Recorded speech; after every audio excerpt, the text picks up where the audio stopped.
네, 안녕하세요. ARP 스푸팅을 이용한 MIT형 공격에 대해 발표할 조성욱 조성욱입니다. 먼저 발표의 순서를 말씀드리자면 스푸핑, 스니핑, 파밍과 DHCP 프로토콜의 개념을 설명드린 다음에 ARP 스푸핑이라는 이 개념들을 이용한 ARP 스푸핑이라는 공격에 대해 설명하고 이거 실제 어떻게 일어나는지에 대한 공격 시연 영상을 보여드릴 것입니다. 먼저 스푸핑, 스니핑, 파밍에 대해 설명하자면 다음과 같은데요. 스푸핑은 스푸프, 속이다라는 말에서 유래했습니다. 이는 악의적인 해커가 TCP/IP 프로토콜의 취약점을 이용해서 정보를 탈취하는 행위를 말하고 합니다. 스니핑은 걔가 코를 킁킁거리는 거기 단어에서 유래했듯이 이런 해상에서 네트워크 이 선에다가 코를 딱 대고 킁킁대면서 분석하고 패킷을 훔쳐보는 행위를 의미합니다. 파밍은 우리 농사를 지을 때 파밍 하잖아요. 그 단어에서 유래했는데 피해자를 가짜 웹사이트로 유도해서 피해자의 개인정보를 유출하도록 유도하는 그런 행위를 말합니다. 네, 그리고 스푸핑에는 ARP 스푸핑, ICMP 리다이렉트 그리고 IP 스푸핑의 종류가 있습니다. 그럼 먼저 DHCP 프로토콜의 개념을 설명하기 위해서 잠깐 설명한 영상을 보고 가시죠.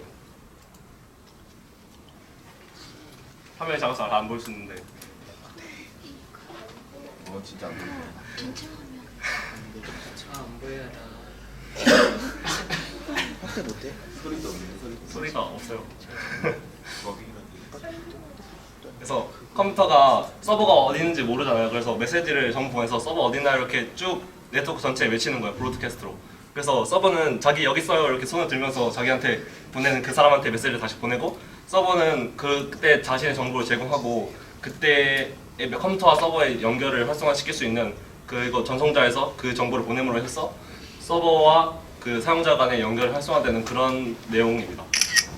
네, 그래서 메시지를 브로드캐스트로 보내는 그러니까 네트워크 전체에 있는 사람들에게 모두 뿌리는 이유는 서버가 어디인지 정확히 모르기 때문에 서버가 어딘 찾으려면은 특정한 사람한테 보내는 게 아니라 그냥 전체한테 뿌리고 와서 서버 어디 있어요? 손드는 게 훨씬 편하기 때문에 전체 메시지를 브로드캐스트 뿌려서 모든 사람이 이렇게 들을 수 있도록 하는 것이 이 DHCP 프로토콜의 개념이고 그래서 그러니까 이따 설명드리겠지만은 이것의 취약점을 이용한 공격이 여러 가지가 있는데 그 중 하나가 ARP 스푸핑입니다.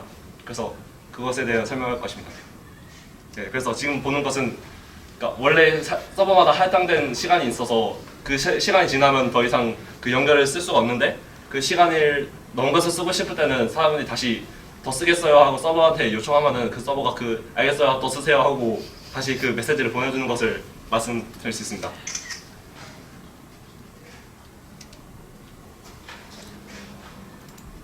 네, 그래서 ARP 스푸핑은 정확히 뭐냐면은 ARP가 주소 결정 프로토콜입니다. IP 주소를 물리적 네트워크 주소인 맥 주소에 대응시키기 위해서 사용하는 프로토콜인데요. ARP 스푸핑은 공격자가 장비의 네트워크 주소와 자신의 맥 주소로 대응하는 ARP 패킷을 쫙 보내고 그것에 대응하는 피해자의 장비가 IP 주소를 공격자의 맥 주소로 인식해서 해당 IP 주소로 보낸 패킷을 공격자로 전송하게 돼서 공격자는 결국에 그 서버와 사용자의 그 전송되는 데이터를 모두 볼 수 있게 되는 형식입니다. 네, 뭔 소리인지 모르겠죠? 그래서 일단 이게 사용되는 원리를 설명한 다음에 좀 더 쉽게 예를 들어서 설명할 텐데요. OS의 7계층에서 3계층에 습하는 IP 주소는 네트워크 계층인데요. 이것은 단말 대 단말의 연결만 설정해요. 우리가 그때 발표했던 것처럼.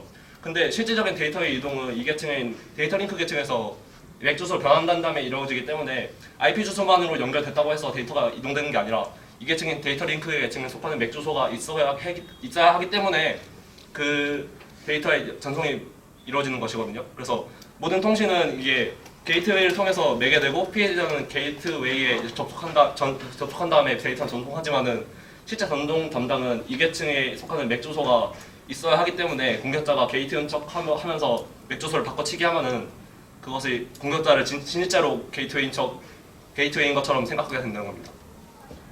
네, 이제 예시가 나왔는데 여기 있는 사람한테 편지를 보내고 싶어요. 그래서 여기 계시는 정강호 학생한테 제가 편지를 보낸다고 생각해요. 그러니까 제가 편지를 보냈는데 정강호 학생이라는 이름만 알고 어디 있는지 정확히 모르잖아요. 그래서 여기 전체에 있는 사람들 정강호 학생 어디 있어요? 쫙 뿌리면은 정강호 학생이 저 여기 있어요 하고 손을 들면서 자기 어디 있는지 알리는 것이 ARP 프로토콜이고 그래서 저기 정강호 학생이 있으니까 저기도 편지를 보내겠다 하고 아까처럼 그 연결이 지속되는 건데 DHCP 프로토콜의 취약점은 아까 말했듯이 누가 정강호 학생 어디 있어요 이렇게 외치는지 모른다는 거니까 실제 상황에서 예를 들자면은 그 꼬마가 있고 거기 다가가서 내가 네 부모님 친구인데 주소 좀 알려줄 수 있겠니? 이렇게 다가가서 물어봐도 그 누가 했는지 모르니까 납치가 가능하다는 점이에요. 그래서 네, 그런 시작점을 이용해서 내가 너희 뭐 부모님 친구인데 이러는 패킷 게이트웨이라는 패킷을 모든 단말에 지속적으로 보내면은 실제로 모든 단말이 나를 게이트웨이처럼 생각할 수 있기 때문에 패킷을 가로챌 수 있다는 것입니다. 그래서 이것을 서버와 사용자 중간에서 데이터를 가로챈다 해서 메인과 미들, MITM 공격, 중간적 공격이라 합니다. 네, 이걸 도식화시키면 다음과 같은데요. 서버와 그 사용자가 서로 매개하는 중간에 게이트웨이가 있고 모든 데이터는 게이트웨이를 통해서 매개됩니다. 근데 공격자가 맥 주소의 게이트웨이 맥 주소를 바꿔치기 한다면은 실제로 네트워크에 있는 모든 사람들이 공격자를 게이트웨이로 인식하게 되어서 다음과 보시는 것 같이 모든 그 데이터의 전송은 공격자를 거쳐서 이루어지게 됩니다. 네, 이러한 공격의 가장 큰 위험성은 피해자가 통신 속도가 좀 느려지는 것 이외에 아무런 증상이 나타나지 않는다는 것이고 피해자가 인터넷 전화를 쓰고 있다면 당연히 도청이 가능할 것이고요. 다운로드한 자료라면 공격자도 다운로드할 수 있다는 것입니다. 그리고 피해자의 컴퓨터에서 파밍 공격이 가능한데 이것은 지금 금융사기에 대해서 좀 많이 나타나고 있는 거죠. 가짜은행 사이트로 유도해서 사람들의 개인정보를 빠내거나 아니면 금전적인 피해를 입히는 그런 형태의 공격입니다. 그래서 저희가 실현 영상을 보여드릴 건데 환경은 다음과 같이 이런 환경에서 실현했고 주로 카인가웨이랑 와이어샤크라는 툴을 썼습니다.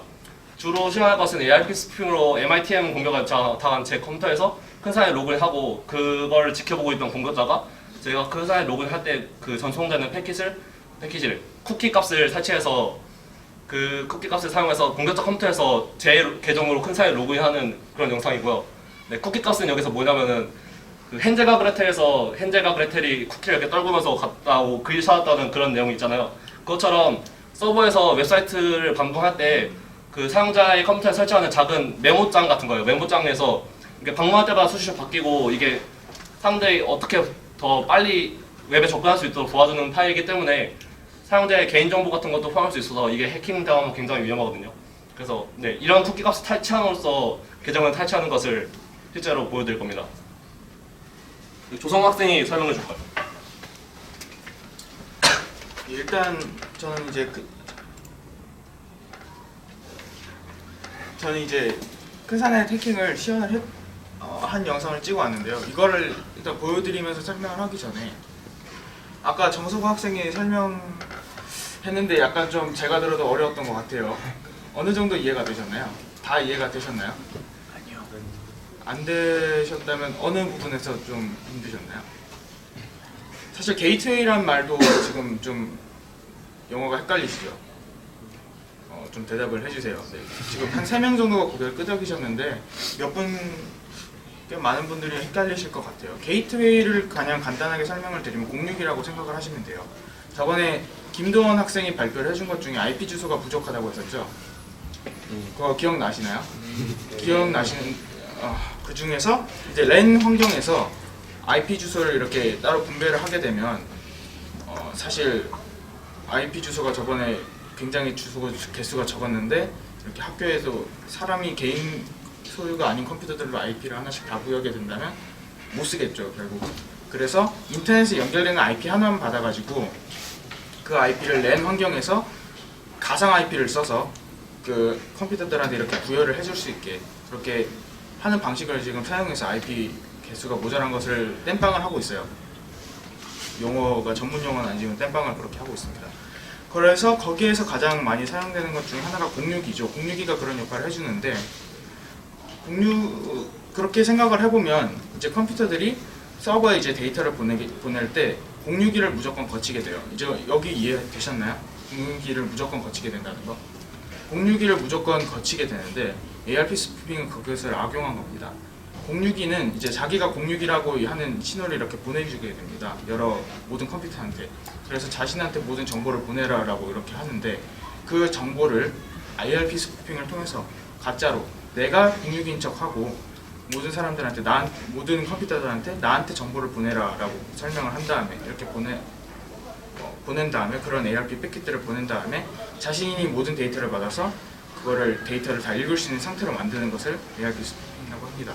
사실 그걸 그대로 자신은 또 공유기한테 보내서 실제 서버와 연결을 할 수 있게 하기 때문에 당하는 입장에서는 확인할 방법이 따로 없습니다. 네, 그러면 어느 정도 좀 이해가 되셨나요? 그러면 실행을 한번 보시도록 하겠습니다. 중간중간 같이 설명을 드릴 건데요. 케인이라는 이 툴이 ARP 스푸핑이 가장 많이 쓰이는 툴입니다.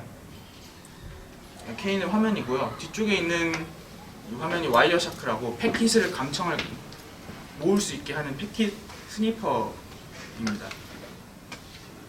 일단 제일 처음에 ARP 패킷에서 실제로 공유기 여러 컴퓨터들이 어디로 공유기로 인식하는지를 찾아봐야 됩니다. 여기 잠깐만 멈춰주세요.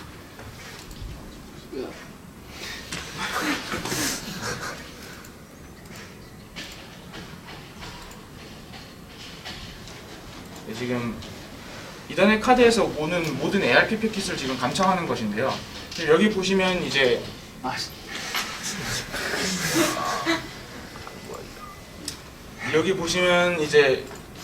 진짜로 사람이 말하는 것처럼 했죠. Who has 10.1.11.241 뭐 이런 식으로 계속 보내고 있죠.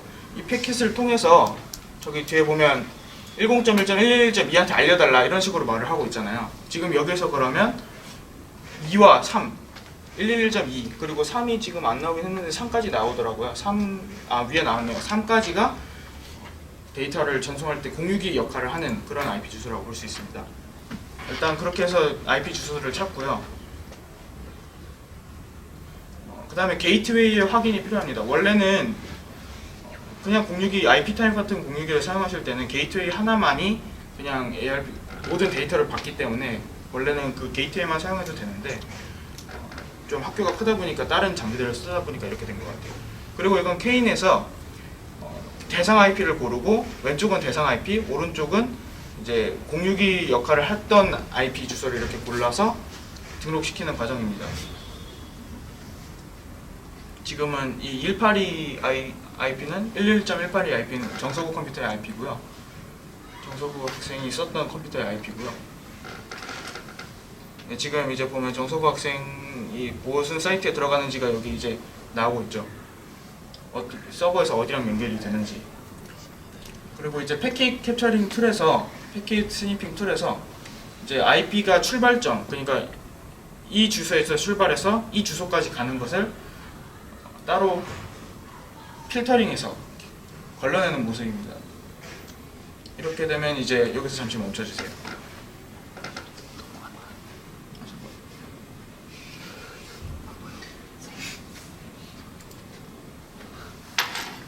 근데 이제 위에 좀 더 완성되긴 했는데 이렇게 되면 좀 내가 이렇게 잘못했어. 네, 이렇게 되면 이제 이렇게 되면 정서구 학생이 지금 10.1.100.32 IP 데스티네이션 IP가 저렇게 돼 있죠. 10.1.100.32 IP로 보내는 모든 패킷들을 제가 다 가지고 있는 겁니다. 제가 다 지금 보고 있는 겁니다. 그 중에서 지금 제가 하려는 게 뭐냐면 HTTP 프로토콜 계속 보여주세요. 네, HTTP 패킷을 하나를 집어서 거기에 있는 쿠키 값, 여기 보이시죠? 쿠키 값을 복사해서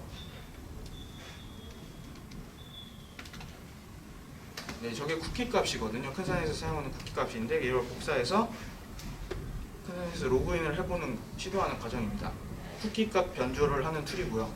변조를 한 다음에 적용시키고 바로 홈이라는 곳에 홈페이지로 접속을 합니다. 실제로 정서구 학생의 아이디로 접속이 됐죠. 네, 이게 제 시연의 전부이고요. 시연 내용이 어느 정도 이해가 되셨나요? 네. 그러면 마지막은 정서구 학생이 마무리하도록 하겠습니다. 네, 그래서 이런 공격의 다른 예시로는 커피숍의 무선 와이파이를 다 같은 방식으로 ARP 스푸핑 공격을 통해서 하게 되면은 커피숍 안에 그 무선 네트워크에 접속한 모든 사람들이 이 공격에 노출되어 있습니다. 그렇게 되면 커피숍에서 인터넷을 그냥 쓰고 있는데 내 계정이 해킹당하거나 아니면 이상한 사이트로 들어가서 내 개인정보 탈취할 수 있는 그런 공격이 일어나는 것이죠. 보시는 영상에서 보셨듯이 그 쿠키값을 탈취하는 것은 매우 쉬운 일이고 실제로 저희가 패킷을 감청할 때는 평문으로 된 비밀보호 정보까지 볼 수 있었기 때문에 이러한 공격에는 굉장히 위험성이 있다고 할 수 있습니다. 그렇지만 이런 공격의 대응 방법은 어떤 것인지 볼까요? 지금 보시면은 이게 커맨드에서 ARP를 확인하는 과정인데 보시는 것 같이 지금 특정 컴퓨터의 맥 주소가 게이트웨이 맥 주소로 바뀌었음을 알 수 있어요. 여기 똑같은 게 여기도 다 있죠. 게이트웨이 주소 바뀌었어요. 그래서 전 공격을 당하게 되면은 다음과 같이 게이트웨이 주소가 특정 컴퓨터의 맥 주소로 바뀐다는 것을 알 수 있습니다. 네. 그래서 이를 막기 위해서는 커맨드에서 게이트웨이 주소를 자주 쓰는 그런 주소로 정적으로 등록해 놓으면은 그 일단 우선순위가 정적이 동적 그 주소보다 우위에 있기 때문에 공격자가 내가 게이트웨이야, 내가 너 부모님 아는 친구야 이렇게 하는 것을 거짓말인 걸 알 수 있어요.